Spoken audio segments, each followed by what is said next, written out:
now let's talk about improving those standards of living.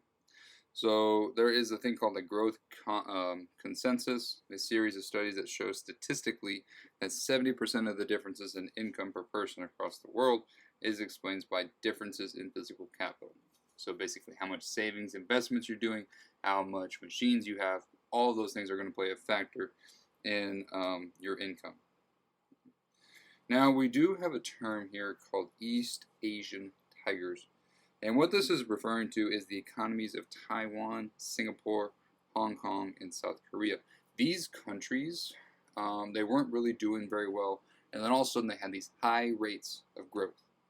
High growth rates and rapid exports led industrialization between the early 1960s and the 1990s, allowing them to converge with the technical leaders in high-income nations. So convergence is basically where you're coming in, you increase growth, all right, and as you're increasing, all of a sudden you start to level off, okay, and that's what these high-income nations are. Is like they're here, they're having high income, and so now they're just increasing at a very decreasing rate. So very similar to the diminishing returns. So that's what's happening with East Asian tigers. These economies right here, where they are increasing, but now their growth is starting to level off. So they used to grow at like 6%, and now they're growing at 4%. So they're not growing as much. So whenever you hear the term East Asian tigers, you're talking about these countries here. So when you're looking at growth policies, especially if you were to work in like government positions, you need to look at what kind of economy you have or a country you have. And depending on that, you have different growth policies for it. So high income nations, right, the ones that have the physical capital to do production, the ones that have higher education levels to do production, okay? The challenge of economic growth for these countries push continually for a more educated workforce that can create, invest in, and apply new technologies. That's the current drive with these kind of countries, right? So that's why you hear a lot in just governments in general, or the news is just about what is the education attainment in the United States. Okay? They're trying to push for more education. They're trying to push for scholarships to get you into school so you can get more educated. Okay, so therefore the goal of public policy is to shift that aggregate supply curve to the right. That's what we're trying to do. We're trying to basically find a way to increase the production by having better education. More educated, more productivity, more supply. So fiscal policies focused on investment, such as human capital, like school, technology, which is going to be investments into research and development, physical plants and equipment. So sometimes the government will say, hey, this business that you have is very, very vital to this, to our economy, so we are going to invest in you. We're going to give you a subsidy to make sure this happens. Monetary policy is used to keep inflation low and stable, and to minimize the risk of exchange rate fluctuations, while also encouraging domestic and international competition. So we already talked about how if we do fiscal policy and this increases government spending, this causes the crowding out effect, which raises interest rates, and if interest rates are higher, that's also going to change the exchange rate. So monetary policy is going to step in and say, okay, we have to make sure we keep the inflation rates low, all right, and we also want to protect against this fluctuations in the exchange rate. So that's where monetary policy comes in. It recognizes that economic growth works best in a stable, market-oriented economic climate. Okay, so we don't want everything going crazy going on, because if things start going up and down, then that's really going to affect production and consumption, but we want growth. So if we can make sure that inflation's low and stable, if we can make sure that the government's investing into firms, then we can increase production. For middle income nations, this is going to be changing. So East Asian tigers are some of the middle income nations that we talked about that experience these very large economic growths.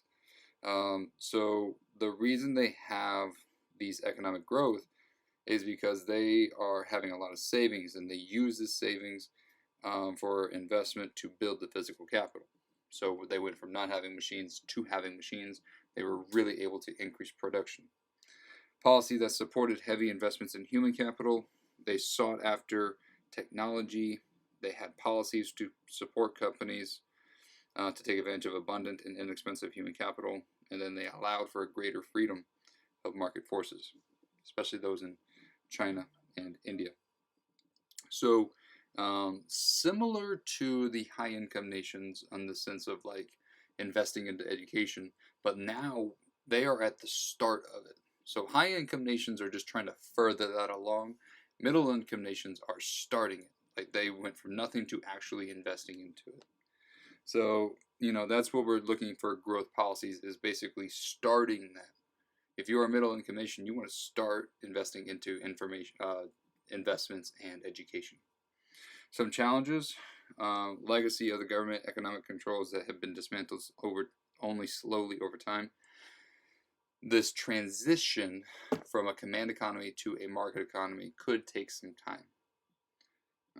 In many, the government heavily regulates the banking and financial sector. So if you're heavily regulating these things, or if you have a hard-pegged foreign exchange, there's a lot of factors are going to basically be preventing you from growing. So, if your government's heavily involved in these things, it's really going to impact the changes that can happen.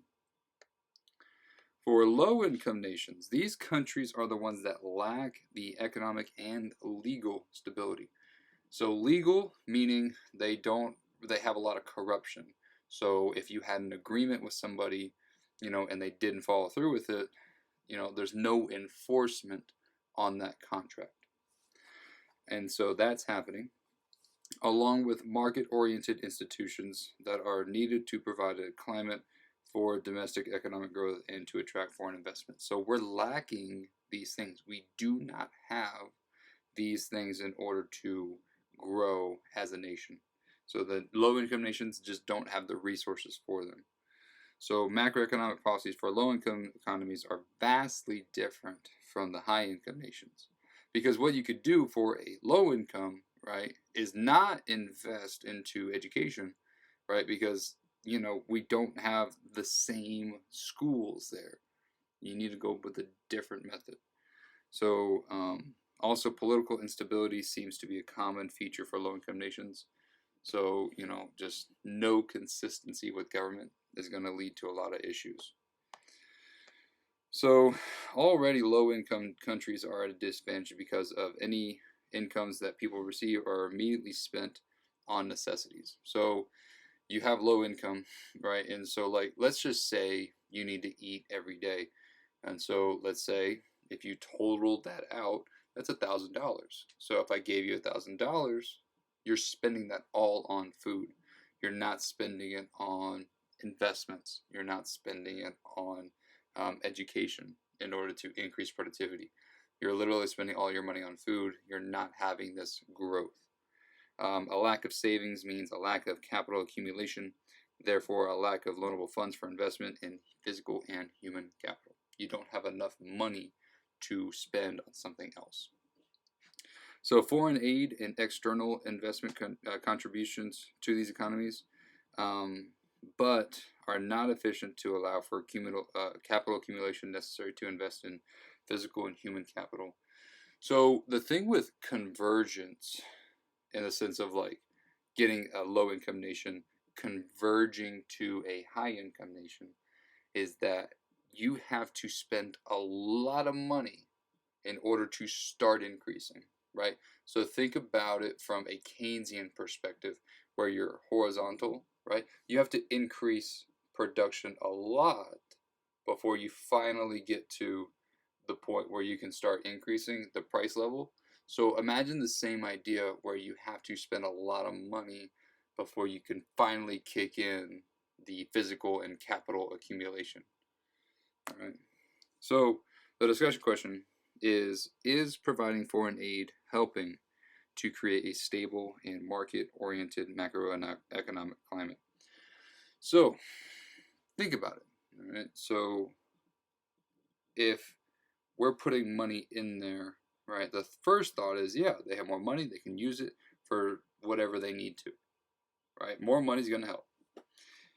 However, if you don't have the infrastructure in place to use that money for good, then it's really tough to increase the economic growth, because that money could be just going to food, and food is temporary. We need something that's going to be long lasting.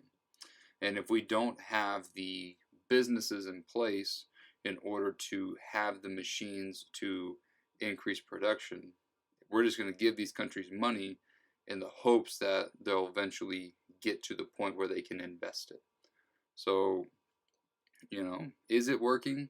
Maybe. Do we need other things to be put in place first for it to really work? Yes. Okay. So the next one, we'll talk about causes of unemployment in other countries. I'll see you there.